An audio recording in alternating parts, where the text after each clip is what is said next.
Ako po si Janicel, ang detail operator ng Transfer It Luzon. Ito po ay nagamit ng 6 na araw na may total na 72 total meters. Ito po ang printer head. Ito po ay hindi pa po napapalitan simula noong February 24, 2025. Ito naman po ang copy na may 100% good condition pa po.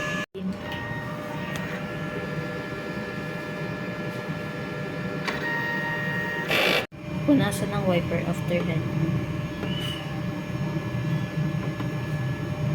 Nozzle test. Tama lang ang level. Waste tank naman ay napalitan ng kahapon. ABR at saka ground wire. Nandito naman ang stocks namin ng DTF8 at saka powder. Dito naman nakalagay ang DTF used. Ito po ang aming consumable withdrawal, daily output,